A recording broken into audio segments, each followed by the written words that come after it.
Hello, party people! As promised, I said I would be going live today.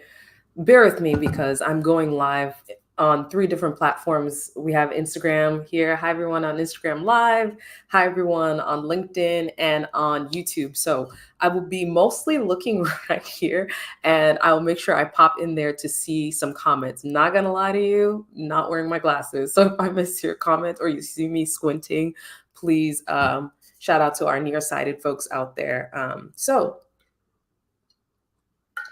I'm going to dive right in. Our conversation today is all about what happens when you find yourself being laid off. And I'm going to talk about a few different versions of being laid off, whether you've been laid off because there were budget cuts and you were kind of separated from your organization. So I'm going to talk about job separations in general. Right. So if you were laid off, or if you chose to voluntarily leave your organization, and for whatever reason you find that you've separated from your job and you're now wondering, like, what happens next? So that's what our conversation today is going to be about. And I'm having it here as a live so that you can watch the recap.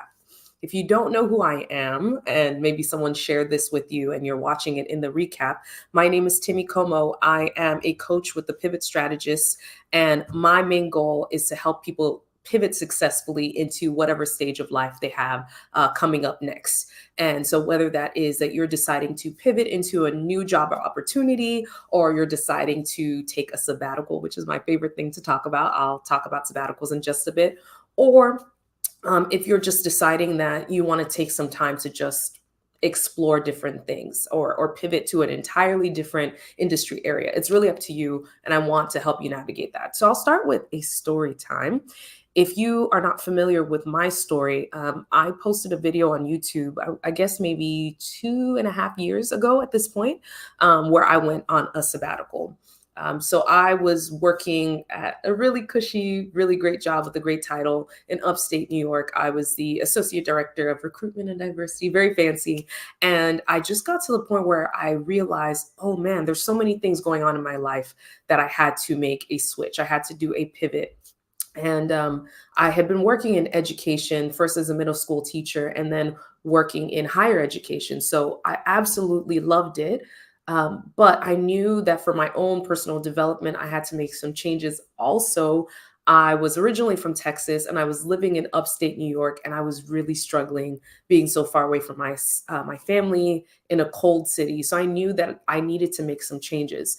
And so this first part of the story about my sabbatical, I want to tell you what to do if you feel like a job separation is coming. If you are not sure that you want to leave, or if you even feel like maybe you might be fired soon or let go soon, whatever terminology we want to use, I would love for you to go into it prepared. It's always good to have a plan. No one ever really plans to get fired or plans to be let go, but I want you to enter into it with as much peace as possible. So, first scenario: what happens to you if you feel like you might be if you feel like you might be separating from your job soon? So, first thing you do, number one, I gotta say this: keep it on lockdown. Close your mouth. Do not go around telling people, well, I'm leaving this job anyway. I hate these people. I'm not going to be here for long. Keep all of that stuff in your mind. So, whether it is animosity that you feel towards the organization, maybe they really did do you wrong and you need to get out of there. Maybe it's a toxic environment. Maybe it's just not. Maybe it's just not the right fit for you anymore. If that's the case, just make purpose in your mind that you're just going to leave, and do that quietly.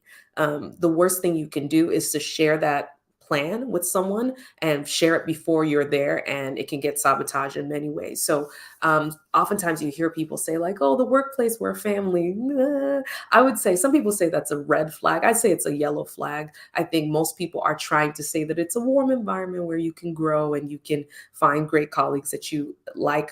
And so I think when you hear people saying it's a family, you have to tell yourself, at the end of the day, it's a place where you work. It's a place that pays your bills. You might happen to really enjoy the people that you work with. You might find that you're really, really loving the job, but never fall into the trap of just saying, like, oh, we're a family. I can just I can just not use wisdom and I can just like be free. Be comfortable and be yourself, be authentic, but watch out with some of that freedom that can lead to you telling your plans of leaving prematurely. I'm going to squint and look over here at one of the comments. Good morning. What's good? So yes. So if you feel like there's a separation coming, keep that close to your chest as much as possible. Don't share it prematurely, right? So that's the first thing. Keep it quiet. And then second, start to look, depending on what time of the year it is, start to look at things that you might be leaving on the table when you go. So, do you have a promotion coming up that there's a performance review, and with that promotion, you can get a salary bump? If it is that that salary bump is coming and you want to leave the job at a certain level of income, or you want to leave the job at a certain title, be mindful of your timing for that, right? At the same time, if you're moving into a higher responsibility, like you're you're being promoted from being a manager to being a director, you want to make sure that you are being responsible about how you do that handoff. So this is one thing that you could say whatever you want to say about the way people transition from organizations, but this is one thing that I always pride myself on, trying to leave as well as you can, right? Leaving a place better than you found it. When I was separating from my last employer, I really enjoyed working in that space and I really cared about the office. I cared about the students that I worked with, so much so that I wanted to make sure that whoever took my job next would be set up for success. So months before I left, I don't even know if they realized this, months before I left, I had an idea that I would have to transition and pivot soon. I started to create a manual for my job. The work that I had done, the job had been vacant before me. So I inherited this huge office and there wasn't really anyone to help me transition into my job. I thought that was a shame. And I had to do a lot of that learning on my own. And I didn't want that for my successor, sorry. I didn't want that for my successor. I wanted them to be set up for success. So I started to think about like, what does my job entail? What are the ins and outs? What are the daily routines? What are the daily routines that a person would have to do in order to, sorry, there's interruption there. Are we still live? Oh, it changed my perspective, but you can still see. What are the things that a person would have to do in order to be successful? So I literally created a job manual, a manual where I was able to say, this is the role, this is what it entails, these are the dates to know, this is the special information, these are the people, the contacts that would be good partners to you in this work. And so I would always keep those things. I kept track of them. I made actual electronic folders where I put all the important documents and things like that, because it was just so wild that I inherited a job and nobody told me how to do my job. They were just like, you seem competent, go for it, which seems like a compliment, but it's in the work world. It doesn't make sense. You're not setting people up. So I always try to make a manual before I go. So I made a whole manual, had it in a flash drive. And this is the kind of weird thing. I was in this office with someone who felt like institutional knowledge was power. And so for that, I had to be careful to make sure that I shared the information and made sure my successor got access to the information before I left. So I had in my mind who I wanted my successor to be. I'd watched their career. I was really impressed with the work that they did. So before I was transitioning, I started having conversations like, hey, would you be interested in my role were I to vacate it? What is your career goals looking like? Would you be interested in coming into this role? I did say that you should be discreet, but as much as I could, I tried to plan it out as much as I could timing wise. I'm a bit of an overkill person because I worked in human resources, so I even coordinated with human resources, but I would not recommend that for you. I would just say if you are someone in a director or a senior role and you have an idea that your job is going to be hard to replace, if you can make it a smooth handoff, I would encourage you to do it. You're not obligated to, but I would encourage you to do it if you're able. So yes, I actually found my successor, told them about the role, gauged their area of interest, saw if the timing would work out. And so when I left, I tried to leave as peacefully as possible. The timing is not always going to work that way. So that's an ideal situation. If the situation happens that you get a phenomenal job and you have to separate earlier than expected, it's still customary to do the 2 weeks notice. I've been hearing a lot of people say, oh, you don't need the 2 weeks notice, forget that job. Well, if your industry is small, you don't want to burn bridges at all. Even if you're not feeling super great about your former employer, even if you had to leave there because it was a toxic work environment, you still want to be a person who's operating with maturity because it goes back to reflect you. No one's going to ask what they were doing, they're going to ask what you did. So, for yourself, make sure that you show up and you transition as well as you can. Do your 2 weeks. This is something I would tell people. This is a weird thing for me to say. If you're a person who is an overachiever, you might, as you can tell from my story of finding my successor, you might feel like, oh, I have to prove myself and burn myself to the ground on my way out. Don't do that. Don't do that. Especially if you can give yourself a little bit of a gap from where you end your last role to where you jump into the next one. Give yourself a little bit of a gap. I'm not a proponent of people leaving a job and starting the next week. If possible, give yourself like a week or two to process, because no matter what you're shifting to, you're pivoting to, even if it's in the same company at a different department, your mind still needs time to reset to say, like, hey, I was working in this job for however long, and now I'm shifting to a totally new thing. So you want to give yourself enough time to do that transition. So if it's generous enough that you can get a month, that's amazing. If you can get a couple weeks, that's good too. So for me, if you can do that back to back, that's great. One of the things that is a reality is like, what happens if you transition out of a job and you don't find another job for quite some time? So full transparency, when I left my previous role, my first sabbatical that I took, as I left that job, I left knowing that I was so burnt out and I needed to move back home and I needed a change of scenery. I did not have a job when I left, and that was a risk that I took, a risk that I actually would not recommend to people. I just want to be honest about that. I know sometimes people can say, like, hey, just leave and just go do what you need to do.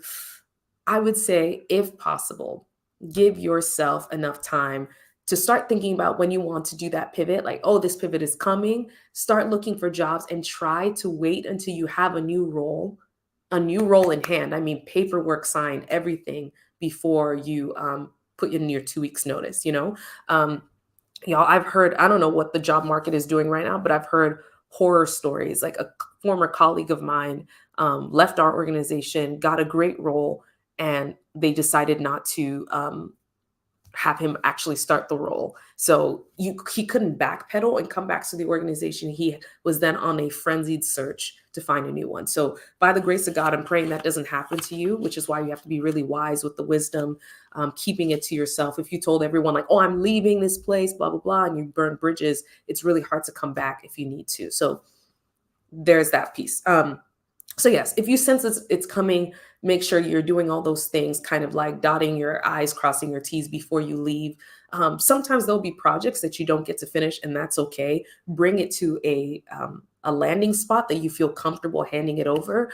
If there are instructions that could be put along with your project, great. If not, just bring it to a place of close in the project where you can hand it off to someone. That's in an ideal world, right? Don't be one of those people who scatters everything and like burns down everything intentionally out of spite. That's not good. Just leave things as you can as you're transitioning out. So that's the practical piece. Another really practical piece that I would say, if you sense that a job separation is coming, please use up your benefits. Oh my gosh. This is something that I made sure I did. Please make sure you use your benefits. I'm talking about medical health care, because you never know how long your separation from a job might be. I'll pause for a moment and note that I always talk about job separations in terms of, I want to make sure I'm still going live. There it goes. Okay.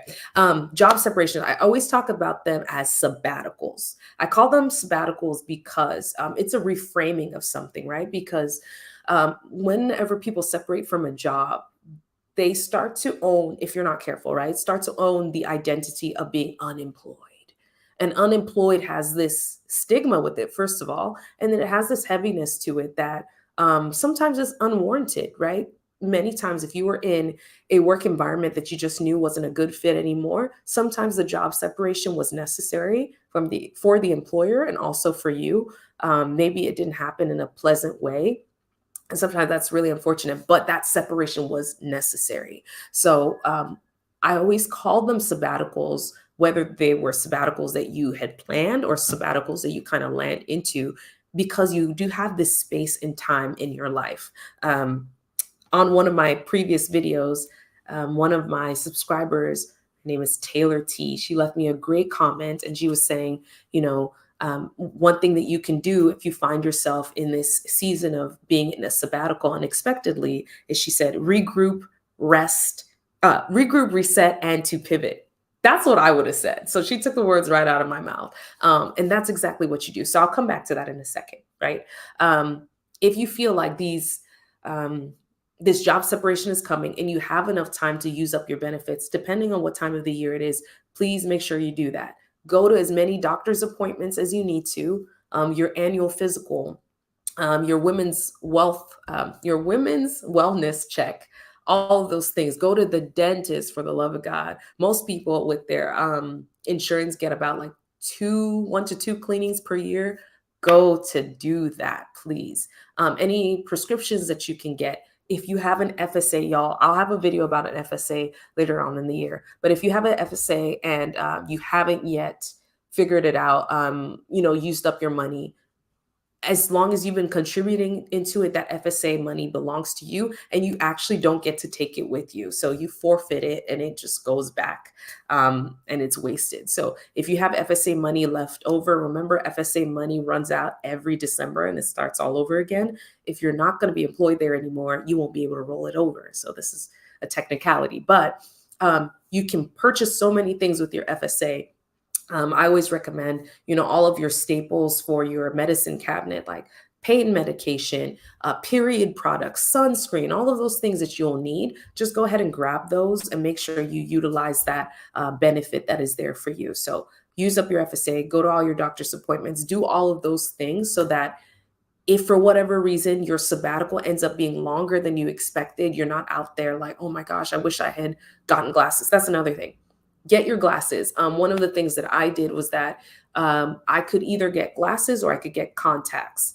And so I would just I think I bought a 90-day supply, or you can get like a year's, you can get 90-day supply for mine, 90-day supply of contacts because I wore the dailies, and I got those and I just bought my glasses from like a discount online place. So I got my eye, dental, physical, all those things taken care of. So when I went on my sabbatical, I wasn't as worried like, oh my gosh, I haven't been to the doctor in over a year. That wasn't my issue. I had gone freshly going into my sabbatical. So that's what I want for you, to not have to worry about that piece. There are other things to think about like, what will your healthcare be? And there are all these discount healthcare companies. I heard of one called Mira, and Mira is one that you can use. It's like a lower cost that you can pay. So look up a few of those because you won't have your company's healthcare while you transition. Another thing, if you sense it's coming, then what if it actually happens? So when it actually happens and you get separated from the job, it really just depends about how the separation happens, right?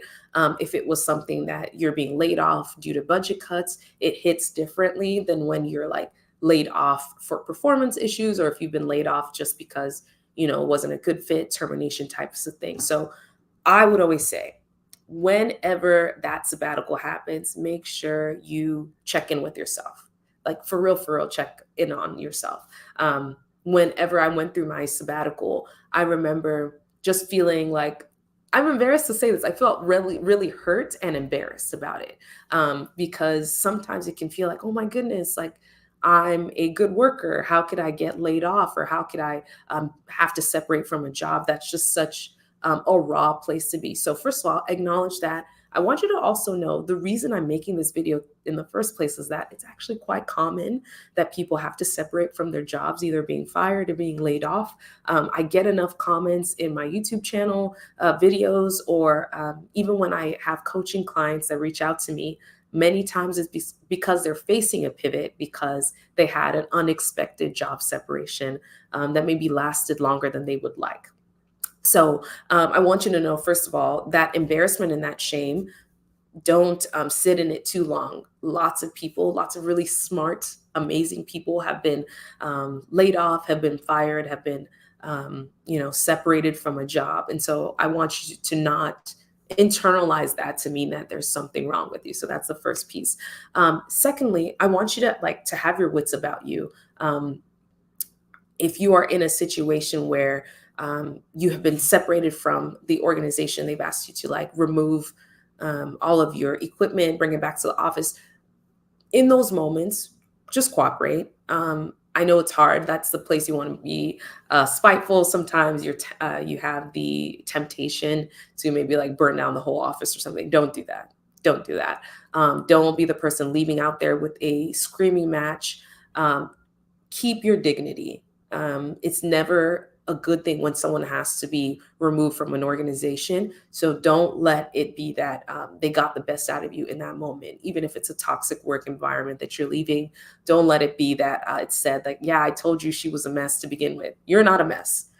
You had to separate from the organization for whatever reason. Fine. Let's just move on. Keep your dignity about you. That's the biggest thing. If you feel like you're losing it and you feel like you can't keep your composure, just take a moment and think about how you want to leave in a classy, dignified way, even if they don't deserve it, right? Because sometimes it can be really, really, really challenging. So there's that piece there. Then, practically speaking, start thinking about unemployment benefits. As a person who's been working and you've been contributing to your 401k and other things like that, you are entitled to unemployment most times.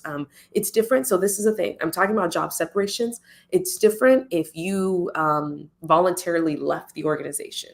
So if you left the organization and you are being you resigned, you might not be eligible. In most cases, you're not eligible for unemployment.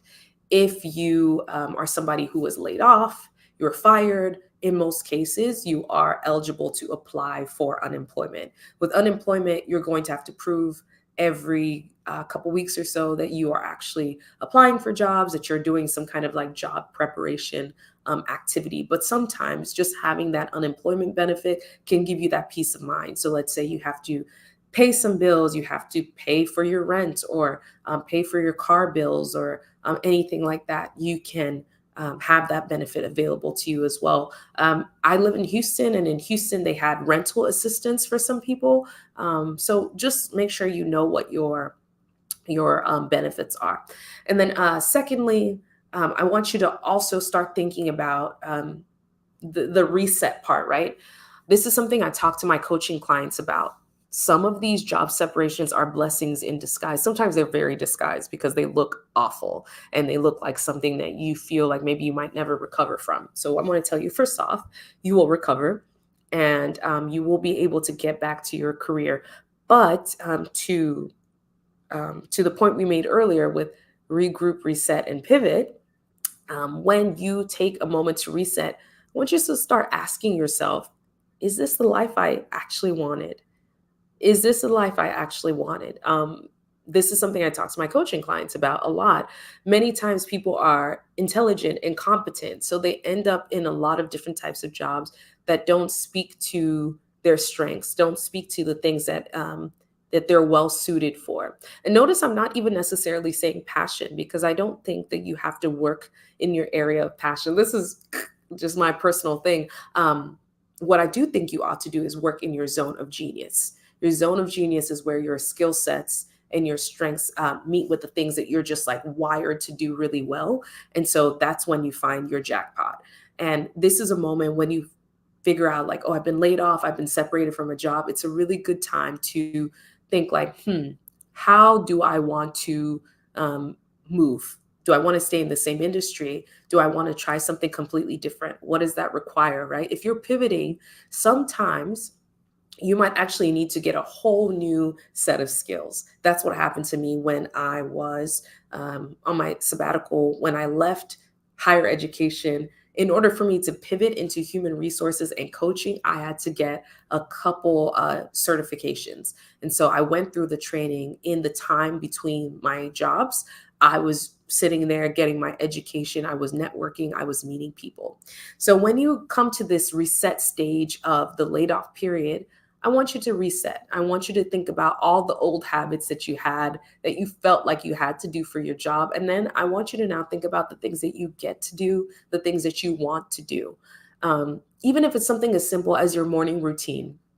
Many people were running to work, rushing, and found that they were so stressed out at work. You might find, like for me, for example, during my sabbatical, I discovered about myself that I'm extremely productive in the morning time, and I'm somebody who gets a lot of work done. I like having meetings with people more so like in the early afternoons, right after lunch.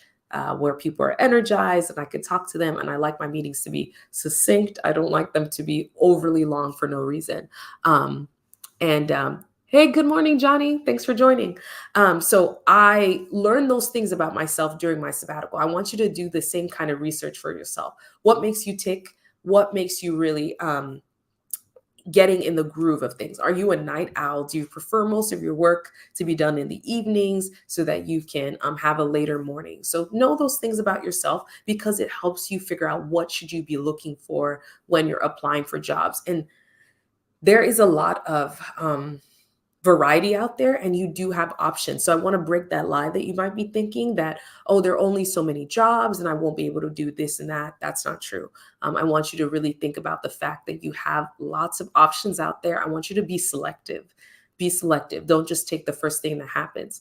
At the same time, if you are in the position where you just need to quickly pay bills and you need to take care of those things, it's okay to take a holdover job. But I'll give you a caveat here. Don't let your hold off over job become your permanent situation. That happens way too often, where you take a job to make ends meet and you forget to look for another job. And so I'm not encouraging that you should just be job hopping, but I want you to start to look for the thing that is the best alignment for you. Alignment is the best way to approach job searching because it helps you and it helps your future employer. If you are aligned in your job, remember, aligned in that zone of genius, you're good at it and you actually prefer to do it, you enjoy it. That yields really good results for you, but also for your employer, for your teams that you work on. So that is the sweet spot, finding something within your zone of genius. How does one find their zone of genius? It actually takes a lot of reflection. One of the questions that had been asked to me on my YouTube comments was that, what's the best tool for that? I have a couple great tools that could be helpful for you. I wrote a book called The Pivot Journal and The Pivot Planner, and they have tools in them. I highly recommend for this case, The Pivot Journal has a lot of questions where you can start reviewing what is the life that you want for yourself? What's your life vision? What are the top things that you would like to accomplish in your life? What are your values? And then from there, you start to look at your life. In the next few quarters, what would I like to do? What are the goals that I want to attach myself to? What can I commit to? And it's good to look at things quarter by quarter. Remember, quarters are 3-month intervals, right? Because your life could change dramatically in 3 months. So it's best to look at your life in bite-sized chunks, because if you start to say, oh, what's going to happen next year? You don't know. Life can change so much for the good, but you never know what's coming up. So it can be really great and really helpful to look at your life in bite-sized quarterly chunks. So I would encourage you to do that. So even if you don't use my journal, start to do those kinds of reflections on a monthly basis, on a quarterly basis. I will leave in the comments somehow on my page a link to my sample page. On my sample page, especially if you're someone who is laid off, you might want a budget option for how to start doing this reset and reflection stage. So my sample pages are extremely discounted, and you can Use them on your tablet, or you can even print them out and start asking yourself these really great questions. So that's the first option. My pivot journal planner sheets, they can help you with some of these questions that you might be asking as you're evaluating, what do I do next? The second option is a coaching session. My coaching sessions always come with something called the Harrison assessment. And you do an assessment where you assess, okay, what are my gifts? What are my talents? What are my strengths? What are the things that I actually prefer to do? Not just the things that I'm good at. And from there, you start to really explore what would be the career sweet spot. There's even a test which is so fun. It's like a career test, and it looks at your gifts and talents. It looks at your preferences. It looks at your strengths, and it says, okay, what are the careers that are well suited? It kind of reminds me of in high school. Like, don't I wish I had that career test? I will say in high school, I was a totally different person. And even for you in your former career, you might have been a totally different person. And maybe now your priorities have shifted and you need to pivot in a different direction. That's okay. That's why we do these quarterly evaluations. Is what I wanted yesterday the same as what I want today? Oftentimes it's not, and it's okay to make a quick adjustment to address that. Okay, so now we went through the regroup. You process through all your emotions. You see, okay, how do I feel? And then you do your reset. Okay, if I could start from scratch, what would I do? What would I do if I wasn't afraid? What would I do if I was sitting smack dab in my zone of genius? What would I do? Then you start to think about, okay, what do I want to explore? I might need to pivot completely. And what does it require for me to successfully make that pivot? Remember, I mentioned earlier, you might need some additional training.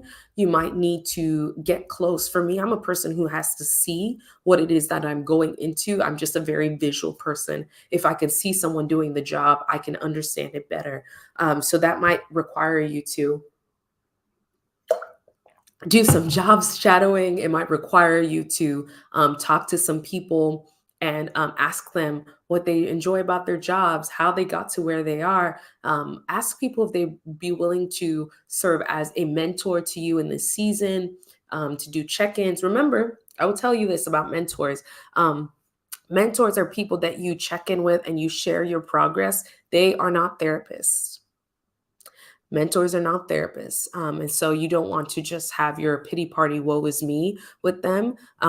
There is a place for that. Make sure you have people with whom you can share your grievances and you can talk to. For me, um, I love therapy, but in that sabbatical time, I didn't have therapy coverage. So I made sure I had a circle of women and mentors who were praying for me, who were keeping me accountable, making sure I was actually applying for jobs, who were connecting me to people in their network. I had to actually open my mouth and say, hey, I'm on a sabbatical, but I'm looking for work. Do you have any opportunities that might be a good fit for my skill sets? You got to tell your friends that you trust, and invite them into that season of life with you, so that they can help support you on that journey. So start surrounding yourself with really great people. I talk about in my pivot journal that everyone needs a winner's circle, right? You have the people in the inner courts of your life, the inner circles of your life. These are people you share your hopes and your dreams and all of the hardship that you have, all of the things that you keep close to your chest. And then a little bit further removed from those people are people within your winner's circle. These are your accountability partners. These are your mentors. These are your sponsors, the people who would talk about you and speak your name in rooms where you are not yet there. These are all kinds of people who are people you look up to, but they might not be as close to the chest. So you need all of these people. And then in the outer circle, there is your are your acquaintances, people that you work with. This is one thing I'll say. Because I mentioned that you shouldn't burn bridges, it's really important. I know you might have left in an unfavorable way, right? Truly, truly. You might have left like they might have like tossed you out on your behind in a very disrespectful manner. Um, you might still have people at the organization that you have a good relationship with, regardless of how things ended. And so, if there are even just one or two people that you worked really well with, keep in contact with them. You don't have to stay connected to the organization, but you never know who knows whom. And as long as these people can vouch for you and how well you work, even outside of the job separation, these people could be really great allies for you in your job search. So don't burn bridges and try to keep as dignified as you can, because um, it could be helpful to stay connected to those people. You never know what connections they can have that could help you in the future. So I will say you don't have to be fake and try to love your former employer if you are not a fan of them. In those cases, just keep quiet. You do see sometimes on Glassdoor, if there really is something toxic about an environment that needs to be shared with people, and you can share that in a, once again, dignified, respectful way, do that, because it does reflect on you how you talk about your previous employer, especially when you start to go into interviews and you are talking about your experience. They're listening for how you're talking about your former employer, because if you talk about your former employer in a certain way, if things go awry with them, they might be concerned that you would talk about them in a similar unfavorable light. So just make sure that if it wasn't the best job separation, that you tailor your language around that so you can talk about that in interviews. So the questions might go, why did you separate from your former employer? It could be, I decided I wanted to make a pivot into a different industry that was outside of where I was currently working. So I knew I had to make a shift. So conversations like that, or, it just wasn't a good fit. I had different career goals and I had to make a shift to a different place. I had family obligations, whatever it is that you want to use, make sure you stay as like high level as you can and don't get into the nitty gritty. Don't try to bring the interviewer into whatever mess that you escaped from by the grace of God. Just try to keep it as high level as you can, just to say, I separated from that organization, or, I did what I was hired to do. My job was done. My projects were done. I felt comfortable transitioning into my next opportunity because I finished the work I was hired to do. Whatever it is, you might need to practice with friends about how that comes up, but you want to make sure you share that separation status as neutrally as you can. You want to make sure you've gotten some of the emotion out of it, so it's not you still feeling tense and hurt about it, or anything like that. Obviously, if you separated from an organization, they're not expecting you to be like lullabies and sunshine and happiness about it, but they want to see if you can be mature about it.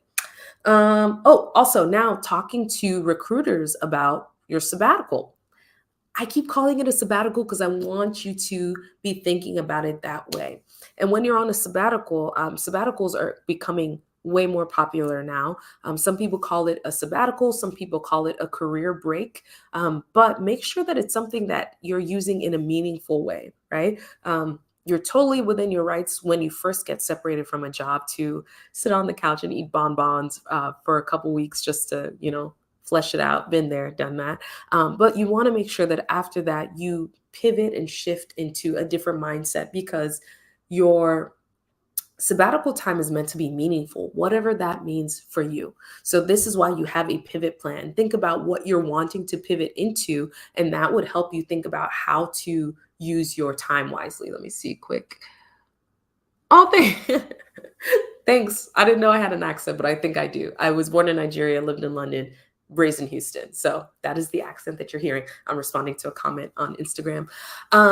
So yes, if you're talking about your sabbatical, I want you to think about it as such, right? Something that you're using meaningfully. If you know where you're going after you pivot, you want to make sure that you have a pivot plan. And so your sabbatical time, you're using it to prep you for that pivot plan. So let me give you an example. One of my clients, I love the way he used his sabbatical. So my client is an engineer by trade, and he had a sabbatical where he, separated from this organization, and he and his wife started a YouTube channel, and he is like the operations behind the beautiful YouTube channels that, videos that they create.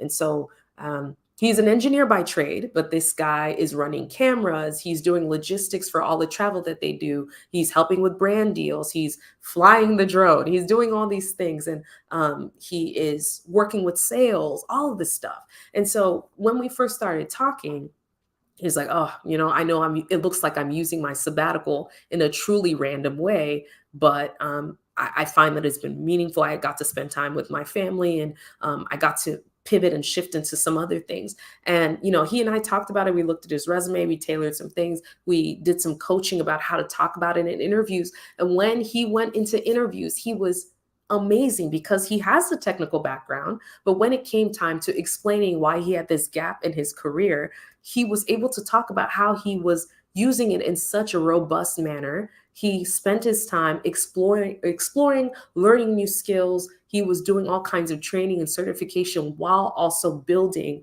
this huge platform on YouTube.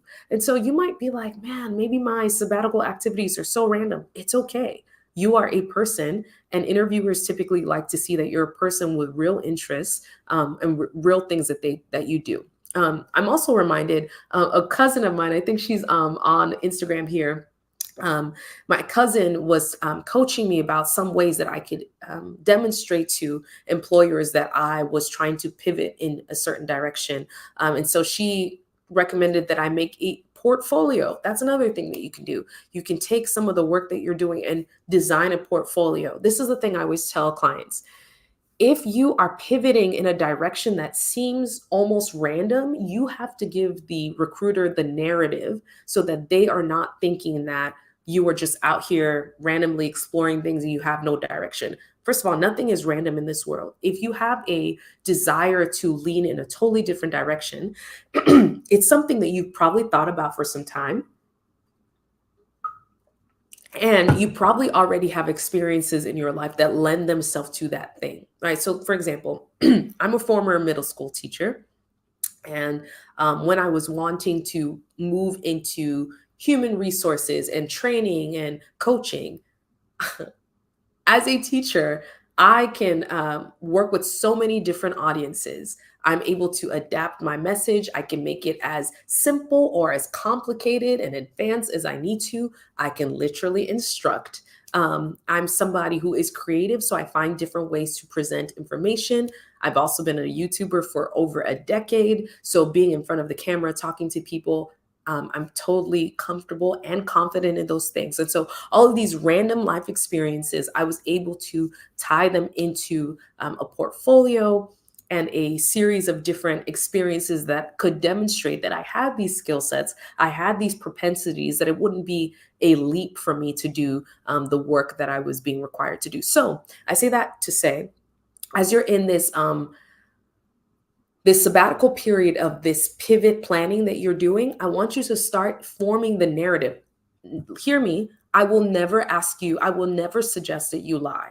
I will never suggest that you fabricate things on your resume. I will always tell you to look at things that you have done before, and I would ask you to think about, are they adjacent? Are they near any of the things that you want to do in the future? And you might have to use a little bit of creative thinking to think about how that works. But you will always have the opportunity to take your work experience and even sometimes your life experience and use it for the new role or the new industry that you're trying to pivot into. Okay, so always go in with a plan and be open, because your plan might turn out totally different than what you were expecting. So stay open minded, and take note of the fact that even when you have no's, when you're applying for these jobs, they're leading you closer and closer to what you want to do. I'll tell you right now, there was a time I had a job interview for my dream job, one of my dream jobs. And it had been my dream job for over 5 years, I'd say, a long time. And I thought I always wanted to work at that company, and I prepped for the interview, and I sat in the interview. And as we were talking and I was listening to the people talk about their experiences, they'd ask like, hey, do you have any questions? And I'd ask like, okay, what do you think is one of the most challenging things that you go through on a day-to-day basis? And they started to explain the challenges of their work and the work environment and the dynamics of the things that they do. And in that moment, I was like, oh, I don't like that. I don't want to work in an environment like that. And they were just like answering me candidly. But in that interview process, it revealed parts of the organization and the style of work that I really did not like. They were incompatible with my zones of genius and with the ways that I work, my work life preferences. And I thought to myself, like, ooh, I really don't want that. So in that moment, I had a choice Do I still try to pursue this thing because it's been my dream job? Or do I once again pivot because the thing I thought I wanted wasn't really what I wanted when I saw it presented to me? So be prepared for that as well. Hold all of your dreams and ambitions loosely, loosely. Still be driven, still be ambitious as a person, but realize that where you land might be something that you could have never dreamt of. It might be a job that didn't even exist. The last two roles that I've had were roles that were created out of nowhere. They didn't exist, and they said, "Hey, there's a role here, and we want to see if you can try it out." I'm the type of person who thrives in being an inaugural person in a role, the first to ever do it, the one to set the standard. I enjoy that. For some people, they don't like that at all. So there are roles out there that people are experimenting with, and there comes a little bit of risk with that. But if you are the type of person who enjoys that, great. There are industries that never existed before, and so you see people flooding into tech. I will add this one piece. Tech is important, but I want you to have an open minded view of what tech could be. Tech could be any industry, it could be education, it could be healthcare. Because we live in a technologically savvy world, there will be a tech bend to almost all roles moving forward. So don't feel like you have to go and learn how to code. If you are a teacher, you can become an instructional designer. If you are somebody who does human resources, there's human resources for tech companies. Or I remember I went to a recruitment event for Pinterest, and I totally forgot that Pinterest is a tech company. I don't know why it didn't click in my mind, but some of your favorite brands that you enjoy have a tech side to them. Netflix that you love watching, all of these spaces, they are tech companies. So be mindful that you might not be the coder, you might be the recruiter, you might be the person who is a project manager, all of those things. There are many different ways to get into these new industries. So ask around, ask people how they got there, and be willing to network. All right, so we're coming to the end of the hour, and I want to pause. I want to say, first of all, thank you to everyone who joined, everyone who was here and just diving into the conversation about going on a sabbatical after being laid off. But if you are someone who has been laid off, I want to say congrats to you because you're now on a sabbatical. And I want you to start embracing that language for yourself. I promise that it will do wonders for your mental health. I will also say I'm highly empathetic to what it feels like to be in a sabbatical period and not knowing when the sabbatical is going to be over. Many people who go on a traditional sabbatical, they typically know from this date to this date is when my sabbatical is going to be over. When you enter into a sabbatical, on the other hand, from a layoff or from a job separation, it can feel a little bit different. And so take time to do all the things that we talked about, to regroup, to reset, and pivot. I need to give Taylor a super, super shout out because that's such a great set of three. But make sure you're doing all those things, that you're taking care of yourself, taking care of your mental health, of your physical health. One of the things, so simple, but for me, because I had the time being on a sabbatical, I integrated the practice of taking a morning walk, taking time to pray, to talk to God, to just be out in nature. It's something that I couldn't do when I was working my 9 to 5, but now it's something I'm like, oh, it's something that centers me. It gets me going for the day. So whatever it is for you, I want you to really figure that out. Embrace this new routine of being on a sabbatical. It's totally different, obviously, from when you're working your other job. Also, I didn't mention this earlier, but the sabbatical period is a great time to start exploring some of your other talents and some of your other hobbies. There is a temptation during a sabbatical to try and make a hobby a hustle.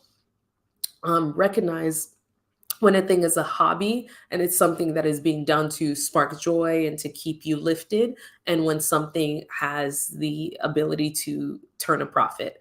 So for me, I really enjoyed working with people. I really missed that aspect. And I'd already gotten my coaching certification before I got my job separation, before I left my last role. And so I was like, man, I really want to continue this even while on sabbatical. So that's why I still coach. That's why I'm able to still really work with people, because it's something that's enjoyable for me. It's not a hobby, it's a business. And so I started a business while on my sabbatical. And it's definitely something that comes up during interviews, like, hey, this is a whole business. It's not just a little hobby or just uh, something that I do on the side. It's a side hustle. It's like my business, the thing that I do because I really, really enjoy it. And I started doing it before my sabbatical, and now it's something that I am doing full fledged, and I really, really enjoy it. So for you, that could be all sorts of things. I don't want you to underestimate the fact that you have this talent.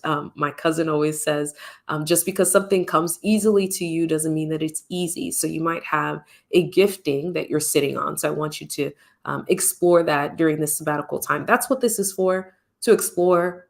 If you had the freedom to do anything you wanted, what would you do? And sometimes we can't think about that because we're under the pressure of like, how do I pay the bills? How do I do all these things? Remember, unemployment is something you can apply for. Please, please, please do that. The first time I went on sabbatical, I didn't take unemployment because I resigned. So it wasn't something that was available to me. So I can feel the difference in myself. I just lived off my savings that first sabbatical, which was like kind of scary seeing my savings dwindle. But then if you're in the situation where you're on sabbatical and you have the option to have unemployment, it can be incredibly helpful as you're applying for jobs, as you're thinking of your pivot plan, what you want to do next. All right. So, like I said, we are coming to a close. As a coach, I always offer prayer to my clients because I know this can be an extremely sensitive and heavy time for anyone who is on a sabbatical, thinking about what comes next, formulating their pivot plan. So I'm actually going to pray to close us out. In Jesus' name, Lord, I thank you for today. I thank you for anyone who stumbled on this video. I sense that it's because they or someone they know needed the encouragement to know that just because you've been laid off or just because you've been separated from a job, that doesn't mean that you don't have worth. And it doesn't mean that you are somebody who is bad at employment or being at these offices.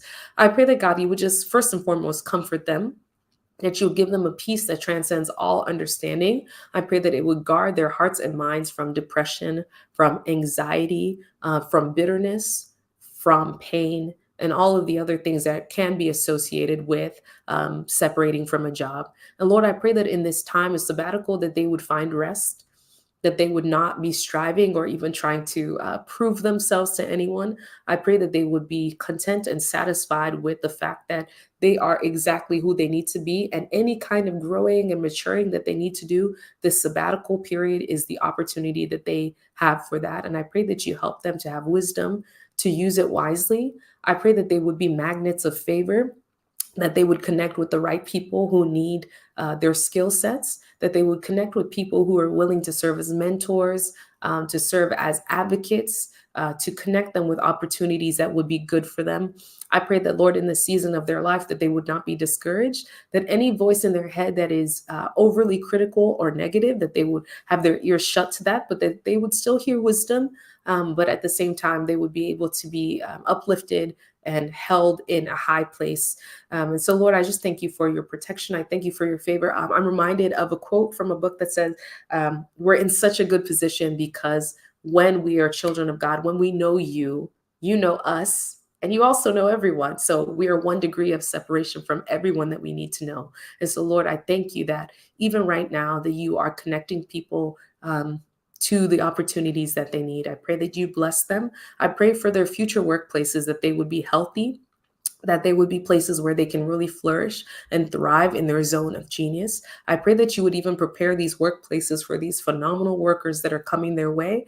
And Lord, truth be told, if we have any habits as employees that are unhealthy, that are toxic, that are from a striving nature, that don't have work balance, I pray that even in our sabbatical periods, that you would remove that from us, that we would have excellence in the work that we do, that we would have high quality in our jobs, that we would really bring our best foot forward. I pray that you would help us all find workplaces that would value us and where we will find value as well. And so, Lord, in the mighty name of Jesus, I just release your people into all of these amazing job opportunities that you have for them. God, even the people that don't believe in you, I pray that you would show them favor and kindness and mercy in the job search. I pray that they would be blessed in the mighty name of Jesus. Amen. Amen. Yeah. One thing about me, I'm gonna pray.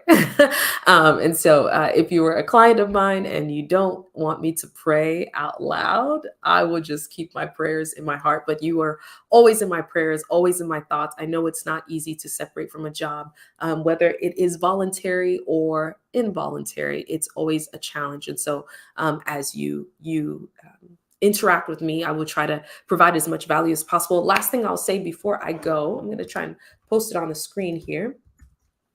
If you want a copy of my pivot planner, it is available on my website, and it is under www.timmycomo.com/pivot. And that is where you can find my pivot journal. If you are the planner sort and you want to get the pivot planner, that is available as well.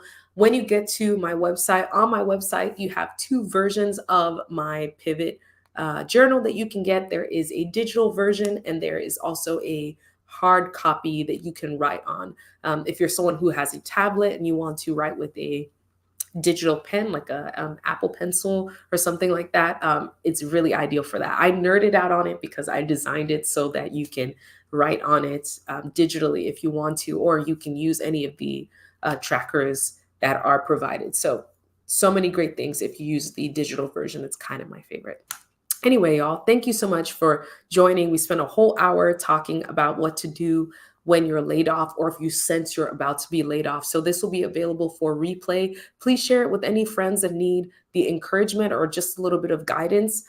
It's not the end of the world when you get laid off. I know it feels that way. Woo. Oh gosh. What is going on here? Okay, I know it feels that way, but it is not. So yes, I'm going to end because I think my audio messed up on my other stream. But thank you all so much for joining. I pray you have a fantastic day. I pray you have a blessed search when it comes to job searching and pivot planning. I'm here to help. I am the pivot strategist. So please let me know if I can help you. I'm going to put my other website here, link. If you want to do a coaching session with me, and you go to www.timmycomo.com/coach, you can actually sign up for a session with me. My session is, I have the 15-minute complimentary call if you just want to see what's going on and hear if it will be a good fit for you, or if you want to actually go and do the full-blown coaching session with me, the Harrison assessment, that is available to you as well. I see that my Instagram is going haywire right now, but thank you so much for joining me on YouTube and on LinkedIn and on Instagram. Thank you all so much. Have a fantastic day. Bye, everyone. Thank you for joining. That is a madness.